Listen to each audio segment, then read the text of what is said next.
नमस्कार, खबरों का दंगल में स्वागत है आप सभी का। मैं हूं आपके साथ ऋचा सिंह। पश्चिम बंगाल में अगले साल होने वाले विधानसभा चुनाव को लेकर सियासी व कानूनी तैयारियां शुरू हो गई हैं और वहीं राजनीतिक गलियारों को इस बात की चर्चा है कि राज्य में चुनावों के दौरान राजनीतिक हिंसा हो सकती है। इस आशंका के मद्देनजर सुप्रीम कोर्ट में एक याचिका दायर कर गुहार लगाई गई है कि स्वतंत्र और निष्पक्ष चुनाव सुनिश्चित कराए जाएं। याचिका में मांग की गई है कि राज्य में विपक्षी पार्टी के नेताओं की सुरक्षा भी सुनिश्चित की जाए। इसके साथ ही राज्य में हुई कार्यकर्ताओं की हत्या पर राज्य सरकार से रिपोर्ट लेने की भी मांग है। चुनाव में अर्धसैनिक बलों की नियुक्ति, फर्जी मतदाताओं के नाम लिस्ट से हटाने की मांग भी याचिका में की गई है। गौरतलब है कि हाल ही में बीजेपी के राष्ट्रीय अध्यक्ष जेपी नड्डा पश्चिम बंगाल में चुनाव प्रचार के लिए पहुंचे हुए थे। इस दौरान उनके काफिले पर पथराव किया गया था। इस काफिले में भाजपा महासचिव कैलाश विजयवर्गीय की कार भी शामिल थी। पथराव के चलते विजयवर्गीय चोटिल हो गए। इसको लेकर राज्य में काफी सियासी बवाल भी मचा था और बीजेपी ने इसका सीधा आरोपी टीएमसी कार्यकर्ताओं पर लगा दिया था। और वहीं केंद्र सरकार ने पथराव के बाद राज्य के मुख्य सचिव और डीजीपी को तलब किया। हालांकि दोनों ही अधिकारियों ने गृह मंत्रालय द्वारा दिए गए आदेश की अवहेलना की और मंत्रालय नहीं पहुंचे। ऐसे में अब माना गया है कि इससे राज्य और केंद्र सरकार के बीच प्रशासनिक और कानूनी जंग शुरू हो सकती है।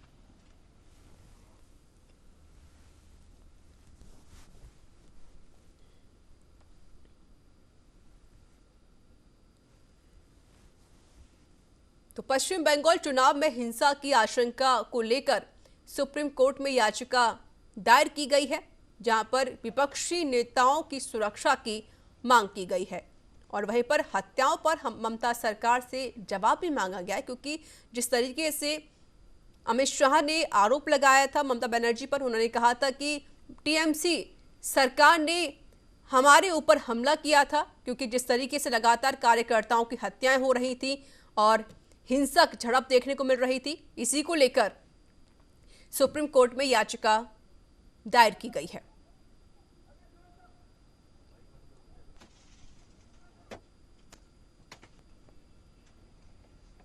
तो अमित शाह ने अपने दौरे में कहा था कि जिस तरीके से लगभग बीजेपी के जो कार्यकर्ता हैं, 300 कार्यकर्ताओं की हत्या कर दी गई है, इसका बदला खुद पश्चिम बंगाल की जो जनता है वो विधानसभा चुनाव में देगी।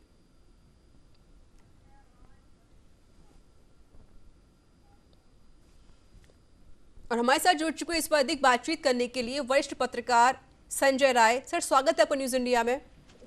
जी जी, नमस्कार सभी दर्शकों को नमस्कार। जी सर, जिस तरीके से हम देखते आ रहे हैं कि 2021 में विधानसभा के चुनाव होने हैं पश्चिम बंगाल में और लगातार हिंसा की खबरें भी सामने आ रही थी। कुछ दिनों पहले ही राष्ट्रीय अध्यक्ष जेपी नड्डा के काफिले पर हमला किया गया था, लेकिन अब कह सकते हैं कि जिस तरीके से जो हिंसाएं हो रही हैं, अब इसमें सुप्रीम कोर्ट की भी एंट्री हो रही है।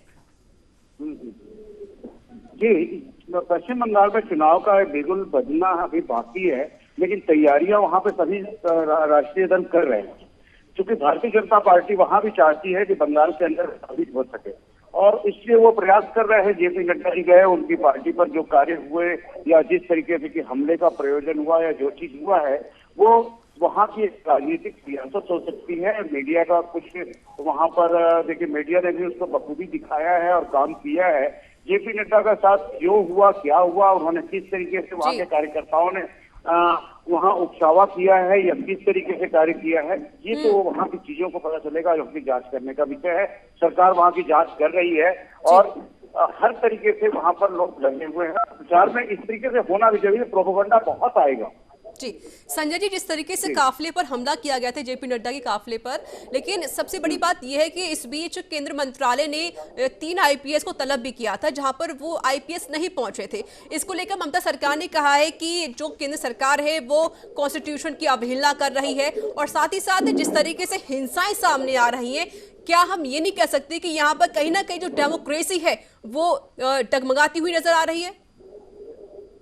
देखिए, अगर आईपीएस और आईएएस को केंद्र सरकार उनको वापस बुलाती है या उनको केंद्र से अटैच करती है और वहाँ की राज्य सरकार उन चीजों पर नहीं कर पा रही है, राज्य सरकार उनको नहीं भेज रही है, ये तो उनका अड़ियलपना माना जाएगा। एक प्रक्रियाएं होती हैं और वो उन्होंने अगर उन्हें सही से बखूबी नहीं कार्य किया, उनको बुलाया गया है, तो इसमें इनको सहयोग करना चाहिए। राज्य और केंद्र का एक रिश्ता इस तरीके से है कि उसको हमारे संविधान के अंदर बहुत मजबूती से दिया गया है। उसको राजनीतिक रोटी सेकना और राजनीतिकरण करना वो थोड़ा हम उचित नहीं मानते हैं। अगर केंद्र सरकार उनको वापस बुलाती है आईएएस आईपीएस को, तो उनको सहयोग करना चाहिए था, उनको भेजना चाहिए था। ममता जी अगर इस तरह से उसमें कहती हैं तो वो उचित नहीं है। बिल्कुल जाहिर है संजय जी, क्योंकि जिस तरीके से काफिले पर हमला किया जाता है, अगर केंद्र सरकार कोई उनसे जवाब मांगती है तो जाहिर है कि ममता सरकार को उसमें सहयोग देना चाहिए, लेकिन ममता सरकार कहीं ना कहीं पीछे हटती हुई भी नजर आती है और कहीं ना कहीं जो तनाव है वो भी लगातार बढ़ता जा रहा है राज्य और केंद्र सरकार के बीच में। एक सबसे बड़ी बात यह है कि जिस तरीके से आपने खुद जिक्र किया कि ममता बनर्जी को सहयोग देना चाहिए, उनको सपोर्ट करना चाहिए। अगर मान लो कि टीएमसी के कार्यकर्ताओं ने हमला नहीं किया है तो ममता फिर डरी हुई क्यों है? क्यों उन्होंने आईपीएस को लेकर जब उनको बुलाया गया तो उन्होंने दखल देना शुरू कर दिया?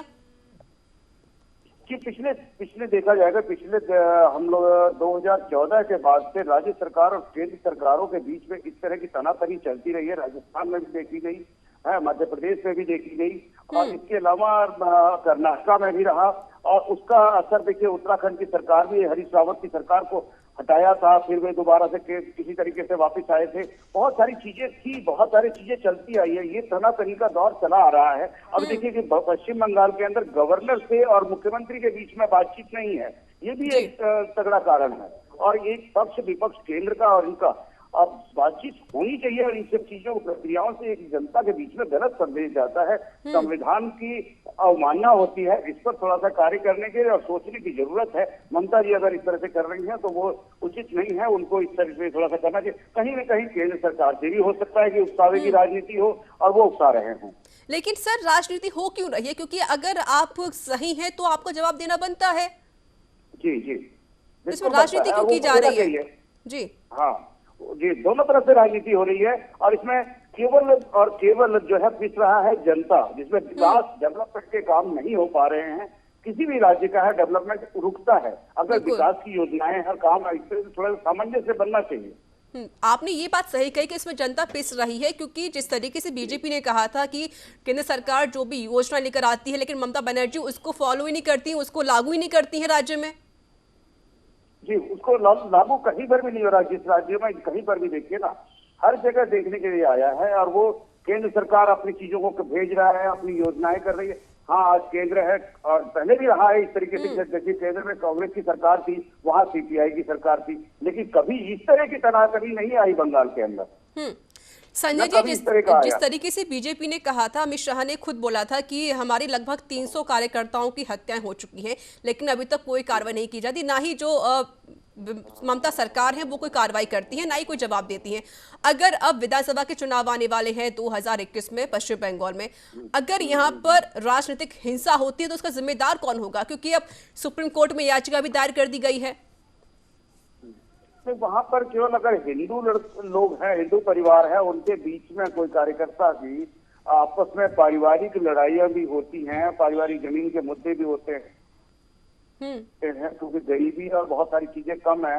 उन सब चीजों को अगर इस तरह से मोड़ दिया जाए, राजनीतिक मोड़ दे दिया जाए कि वो राजनीतिक हत्याएं हुई हैं, इस तरीके से तो प्रतिदिन उत्तर प्रदेश में भी हो रही है, आज गोली चली है हरियाणा के अंदर भी, तो इसको भी आप राजनीतिक कार्यकर्ता किसी न कहीं किसी इसके साथ वो उसकी अटैचमेंट होती है, होता है वो आदमी। तो इसको इस तरीके से नहीं मोड़ना चाहिए, ना कहना चाहिए, तो इसकी राजनीतिक रोटी फेंकने की जरूरत है। तो इस पे फिर जांच करने वाली जब बात आती है, जब लगातार बीजेपी कहती है कि आप इसमें जांच कराइए, तो ममता बनर्जी पीछे क्यों हटती है? फिर क्यों नहीं जांच कराती हैं? अब ये तो उनके ये हम यहाँ पर से यही कह सकते हैं कि उनको करानी चाहिए। हम तो अपने चैनल पे यही कह सकते हैं कि किसी को कहीं पर भी किसी भी जगह कोई हत्याएं हो तो हम तो यही कहेंगे ना कि उनको उस जगह पे जांच कराई जाए, क्यों हत्या हुई, किसी के साथ क्यों दुर्व्यवहार हुआ या कोई भी चीज क्यों हुई। तो हम जांच कराने के लिए कहते हैं, वहां की सरकारें किस तरीके से उसको लेके चलती हैं वो नहीं हो रही। अब इसी में लगाइए कि हम किसानों की इतनी बड़ी मांग है, सरकार का छोटा सा काम है, सरकार उसको नहीं मान रही है। यहाँ पर से इसको डाइवर्ट करने का भी एक तरीका हो सकता है कि किसान का मुद्दे को डाउन करने के लिए पश्चिम बंगाल में दिखाओ, वहां पे पथराव कराओ। अब कोरोना को चला दिया इन्होंने किसानों की बातों को डाउन करने के लिए। बहुत सारी चीजें, राजनीतिक विक्रमबाजियां बहुत चलती हैं, इन चीजों में सरकारें लगी रहती हैं। लेकिन संजय जी, ये बात सभी जानते हैं कि राज्य और केंद्र के बीच लगातार जो दूरियां हैं वो पहले से ही बनी हुई आ रही हैं। इस बात से कोई दोहराया नहीं है। सबसे बड़ी बात ये है कि अगर पश्चिम बंगाल में विधानसभा चुनाव होने वाले हैं 2021 में, अगर इसमें ममता बनर्जी सुरक्षा को लेकर, विपक्ष की सुरक्षा को लेकर अगर कोई जवाब नहीं देती है तो जाहिर सवाल भी इसमें खड़े हो जाते हैं। और लगातार बीजेपी का सिर्फ एक यही आरोप रहता है कि हम जब भी पश्चिम बंगाल में जाते हैं तो टीएमसी के जो कार्यकर्ता हैं वो हमला करने पर उतारू हो जाते हैं, और यहाँ तक कि जो प्रशासनिक है वो भी उनसे मिला हुआ है। जी, यही आरोप पहले टीएमसी के प्रचार में जाती थी और सीपीआई के कार्यकर्ता थे या नहीं थे, कौन कर रहे थे, तब ये लोग आरोप लगा रहे थे कि सीपीआई वालों ने हमें मार दिया। हाँ। तो हर जगह ये इस तरह की लोकल हिंसाएं उनको लेकर के मीडिया हाइप देना और चीजें करना, वो लोकल चीजें हैं। उनको कानून का दायरा है, कानून के दायरे में रहकर कुछ कार्य को करना चाहिए वहाँ की लोकल सरकारों को, किसी भी राज्य की, किसी भी सरकार की, किसी भी पार्टी। लेकिन सर, संविधान के हिसाब से तो यही कहा जाता है ना कि चाहे आप भारत के किसी भी कोने में आप जा सकते हैं, आज़ादी से लेकर जा सकते हैं, साथ ही साथ आप जिस तरीके से चुनाव भी कहीं भी आप लड़ सकते हैं।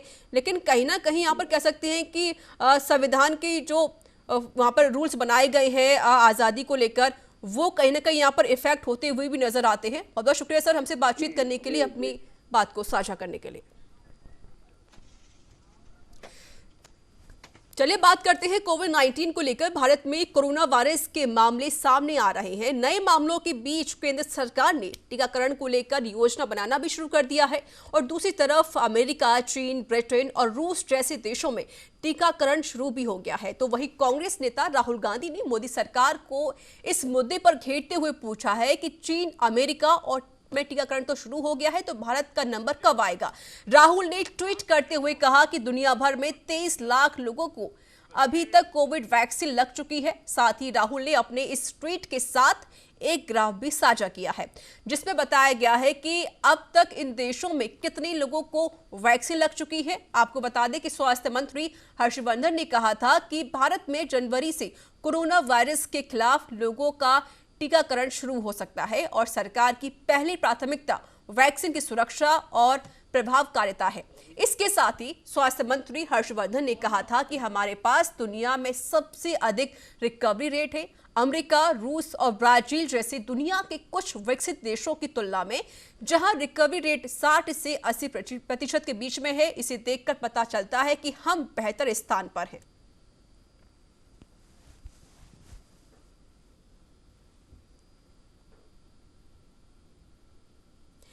तो बता दें आपको कि अमेरिका, चीन और ब्रिटेन में टीकाकरण शुरू हो चुका है। इसको लेकर राहुल गांधी ने ट्वीट के जरिए प्रधानमंत्री नरेंद्र मोदी पर निशाना साधा है और सवाल पूछा है कि आखिर भारत का नंबर कब आएगा।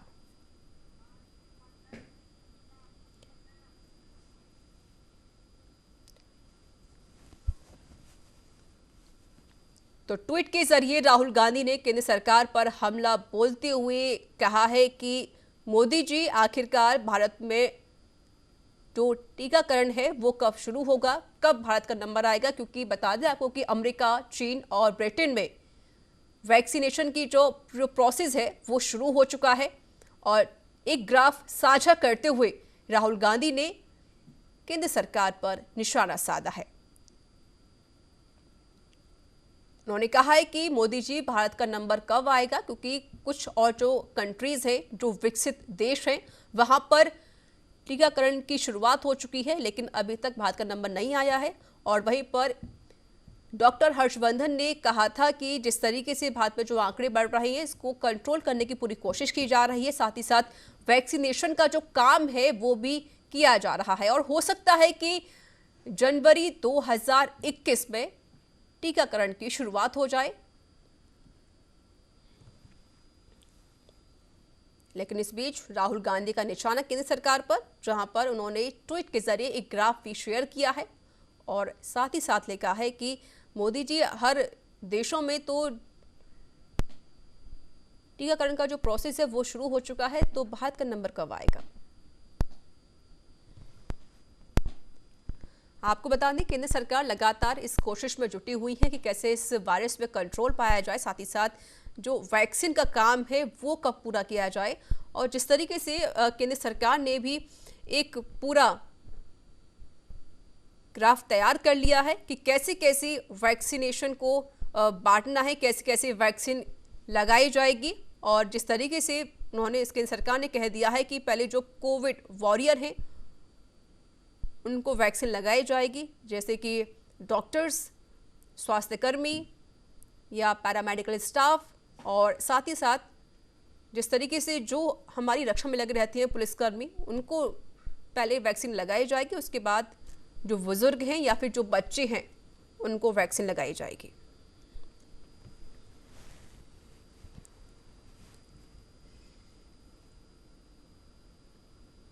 लेकिन इस बीच राहुल गांधी ने ट्वीट के जरिए एक ग्राफ भी शेयर किया है। साथ ही साथ राहुल गांधी ने ट्वीट के जरिए ही मोदी सरकार पर हमला बोला है।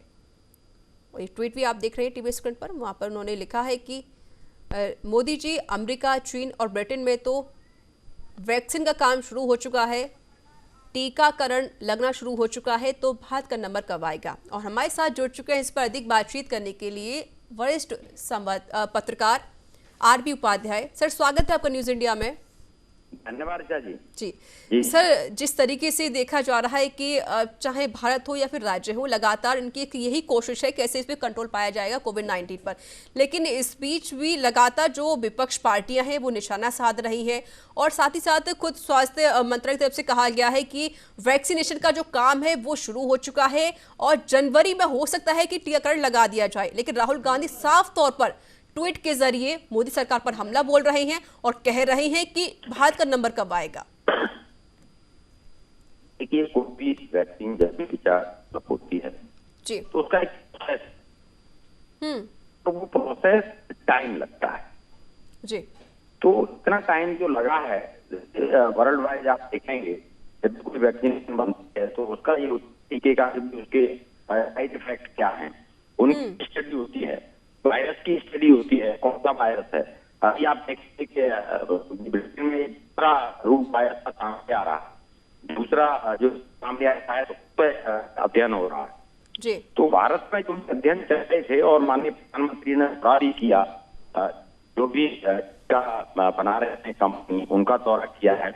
और देखिए, जो रखने का है कि जाना है उसके लिए व्यवस्थाएं की जा रही हैं।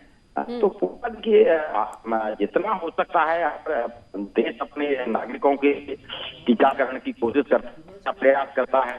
तो भारत ने भी प्रयास किया। अब ये बात अलग है कि वो इतना टाइम लग रहा है, तो टाइम का मैंने बताया है कि वही एक प्रोसेस है। जब तक स्टडी नहीं होगी, ट्रायल नहीं होगा, तब तक टीके को सुरक्षित नहीं माना जा सकता। अभी भी बहुत सारी खामियां हैं। वो ये कह रही है कि हमें ये ऐसा करिए कि भी हमें कानून के तहत में न लाया जाए। वो उनको भी डर है कि हम टीके तो लगा देंगे लेकिन इससे साइड इफेक्ट आएंगे, उनको लेके अगर कोई कोर्ट चला जाएगा तो कहीं ना कहीं हमारे लिए बहुत सारी मुसीबतें खड़ी हो जाएंगी। ये कहना कि भी देर हो है या तैयार नहीं है, सरकार की अपनी तैयारी में कोई कमी नहीं रही है। सरकार ने स्टोरेज का है, बीट फ्रीजर वगैरह वो रखवाना शुरू किया है, एयरपोर्ट पर अरेंज किया है, हॉस्पिटल्स में किया है और दूर दराज तक ले जाने की। जी, लेकिन सर ये बात तो राहुल गांधी भी बहुत अच्छे से जानते हैं कि जिस तरीके से कोरोना वैक्सीन का जो प्रोसेस है उसमें टाइम लगता है और काम भी बहुत ज़्यादा होता है। इसको लेकर सारे एक्सपर्ट लगे हुए हैं, सारे वैज्ञानिक लगे हुए हैं। ये बात राहुल गांधी बहुत अच्छे से जानते हैं। और सबसे बड़ी बात है, जिस तरीके से जब केंद्र सरकार ने बोल दिया है कि वैक्सीन 2021 में आ जाएगी जनवरी में और टीकाकरण भी इसका शुरू हो जाएगा, तो राहुल गांधी को थोड़ा सा इंतजार नहीं हो रहा है क्या? देखिए, राहुल गांधी को ये पता है कि वैक्सीन बन रही है और उस पर काम चल रहा है, तो उनको ये भी पता है कि वैक्सीन का जो एक टाइम होता है, जो टाइम फ्रेम बहुत लंबा होता है। तो इतनी जल्दी में वैक्सीन ठीक है, अभी इसमें जरूरत है और जरूरत के हिसाब से हर व्यक्ति कर रहा है कि भाई जल्दी जल्दी वैक्सीन को जाए, जल्दी जल्दी ट्रायल पूरे किए जाएं। कुछ ट्रायल को एक्सटेंशन भी दिया जा रहा है, कुछ स्टेज को पास किया जा रहा है। तो वहां वो जानते हैं कि जल्दी जो वैक्सीन वो याद रखिए, वैक्सीन नहीं हो सकता। बहुत सारी तैयारियां वैक्सीन आने के बाद करनी होती है कि किस तरीके से तो टीकाकरण होगा सबका। तो इन सब चीजों को जानते हुए ही वो इस तरह के प्रश्न उठा रहे हैं। उन्हें पता है कि भी समय लगेगा और सरकार कहीं भी अगर चूक हो जाती है, या मान लीजिए कि कोई साइड इफेक्ट वैक्सीन हम ले आए, वैक्सीन हमने शुरू किया, तो मान लीजिए उसका साइड इफेक्ट आता है तो रोकना पड़ता है, और साइड इफेक्ट की स्टडी करनी होती है जी। कोई भी वैक्सीन अपने आप में प्रूव नहीं होती, किसी फुल होती है अभी भी 90% फायदा कर रहा है, कोई जो बिल्कुल दावा कर रहा जाहिर है, क्योंकि जिस तरीके से केंद्र सरकार लगातार लगी हुई है, और ये बात भी इसमें कोई दोहराया नहीं है, इसमें सवाल भी खड़े नहीं होते हैं, क्योंकि अगर कोई वैक्सीन तैयार की जाती है तो उसमें काफ़ी ज़्यादा लंबा समय लगता है, और सरकार इसके लिए प्रतिबद्ध भी है। बहुत बहुत शुक्रिया सर, हमसे बातचीत करने के लिए, अपनी बात को साझा करने के लिए। तो वहीं देश में कोरोना वायरस के मामले थमने का नाम नहीं ले रहे हैं। इसके साथ ही कोविड के कारण होने वाली मौतों का सिलसिला भी लगातार जारी है। इस बीच एक बार फिर 20,000 से ज्यादा नए केस सामने आ गए हैं। देश में पिछले 24 घंटों में कोरोना वायरस के 24,000 संक्रमित मरीजों की पुष्टि हुई है, तो वहीं पर करीब 27,000 कोरोना संक्रमित मरीजों का इलाज किया जा चुका है। देश में फिलहाल एक्टिव कोरोना मरीजों की संख्या 3 लाख से भी कम बनी हुई है। आपको बता दें कि देश में 22 दिसंबर को करीब 6 महीने बाद पहली बार कोरोना वायरस के नए मामले 20,000 से कम दर्ज किए गए थे। हालांकि आज फिर से इनमें बढ़ोतरी दर्ज की गई है। पिछले 24 घंटे में 23,950 नए केस सामने आए हैं। और बता दें, इसके साथ ही देश में कोरोना वायरस के जो मामले हैं वो लगातार बढ़ते ही जा रहे हैं, और जो मामला है टोटल भारत में कोविड-19 का वो 1,99,066 हो चुका है। हालांकि पिछले 24 घंटे में रिकवर होने वाले मरीजों का जो आंकड़ा है वो भी बढ़ा है। और इस पर अधिक जानकारी के लिए हमारे साथ जुड़ चुके हैं नीरज शर्मा, संवाददाता। नीरज, जिस तरीके से लगातार आंकड़े बढ़ते जा रहे हैं, क्योंकि अगर हम कल की ही बात कर लें तो 5 से 6 महीने पहली बार ऐसा हुआ था जब मामले कोविड के 20,000 से कम आए थे, लेकिन आज फिर से मामले बढ़ते ही जा रहे हैं। देखिए, निश्चित रूप से कोरोना की जो मामले हैं सभी बढ़ते हैं, ये एक विषय जो है बना हुआ है, और लगातार इसी को लेकर के सरकार ये प्रयास कर रही है कि कोरोना की जो कंट्रोलिंग है वो कंट्रोलिंग हो सके, और समय पर अगर ये आ जाते हैं तो इसके जो है वो अमृतसर तक पहुंच सके। निश्चित रूप से जिस प्रकार देश 24,000 नए केस निकल करके सामने आए हैं, और 1 करोड़ पार कोरोना संक्रमितों की कुल संख्या हो चुकी है। एक्टिव मरीजों का आंकड़ा 3 लाख से महाराष्ट्र कोरोना प्रभावित है। अगर हम राजस्थान की बात करें तो राजस्थान के अंदर भी अगर हम कोरोना का ग्राफ देखें तो हालांकि राजस्थान सरकार इसलिए संतुष्ट है कि यहाँ कोरोना के मामले गिर रहे हैं, रिकवरी परसेंटेज 95% से ज्यादा है। कल 860 ही कोरोना रोगी पूरे प्रदेश में मिले हैं, जो कि एक काफी कम कोरोना के केसेस इन दिनों के अंदर रिकॉर्ड हुए हैं। इसके साथ ही 11,601 रोगी अभी तक रहे हैं। कोरोना के मौत की बात करें तो 8 लोगों की मौत जो है वो संक्रमण के बाद रिकॉर्ड कल की तारीख में होगी, जो कि पिछले कई दिनों की बात करें तो सबसे कम है।